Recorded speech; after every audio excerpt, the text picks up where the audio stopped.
Welcome back. Yesterday we saw the praise of the multitude out of every tribe, tongue, nation, and people group. It was an event which occurred just prior to the opening of the seventh seal of the scroll which the Lamb had taken from the hand of him who sits upon the throne. Today we want to look at what occurs at the opening of that seventh seal.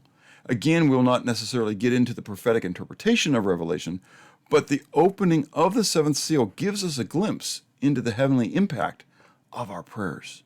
We find it in the beginning of Revelation chapter 8, beginning of verse 1. When he, that is, the Lamb, opened the seventh seal, there was silence in heaven for about half an hour. And I saw the seven angels who stand before God, and to them were given seven trumpets. Then another angel, having a golden censer, came and stood at the altar. He was given much incense, that he should offer it with the prayers of all the saints upon the golden altar which was before the throne. And the smoke of the incense, with the prayers of the saints, ascended before God from the angel's hand. Then the angel took the censer, filled it with fire from the altar, and threw it to the earth. And there were noises, thunderings, lightnings, and an earthquake.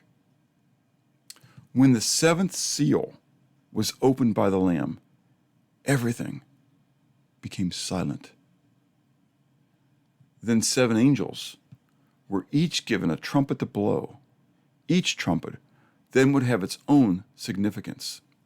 But in the midst of this distribution of the trumpets, we're told of the actions of another angel who came to the altar and was given incense to, quote, offer it with the prayers of all the saints upon the golden altar which was before the throne.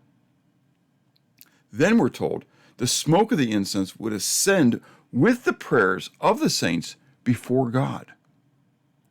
Our prayers are sacrificial acts of worship to God. They are to be odors of a sweet smell.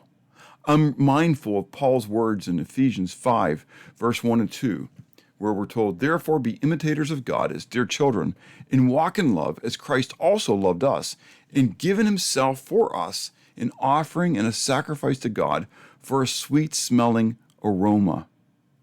We are to be imitators of God, and as such, imitators of Christ. His life was an offering to God. Likewise, we ought to desire that our lives would be lived out for God as well. As Paul stated in Romans chapter 12, again reminding us that, "Therefore, I beseech you, therefore, brethren, by the mercies of God, that you offer your bodies as a living sacrifice, which is your reasonable act of worship."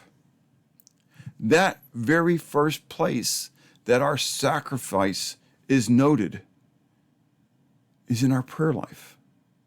It's in our words that we express first and foremost our worship before God. Remember what we read in Hebrews 13, verse 15? "Therefore by him let us continually offer the sacrifice of praise to God. That is the fruit of our lips, giving thanks to his name." But I want you to note also in this passage in Revelation 8, what we see during the distribution of the trumpets, that the angel took the censer, filled it with fire from the altar, and threw it to the earth. And there were noises, thunderings, lightnings, and an earthquake. After offering the incense with the prayers of the saints, the angel took some of the coals from that same altar, hence the incense and the prayers of the saints, coals, and then threw them to the earth. In some manner, our prayers are also effective in the working out of God's plan and purposes for this world. We were told in James 5, the effectual fervent prayer of a righteous man effecteth much. Brethren, we need to be willing and committed to pray, giving worship to God and offering with our lips a spiritual sacrifice of praise to our great God, but also interceding on behalf of those on this earth, as God would give you guidance and direction to pray. Judgment one day is coming.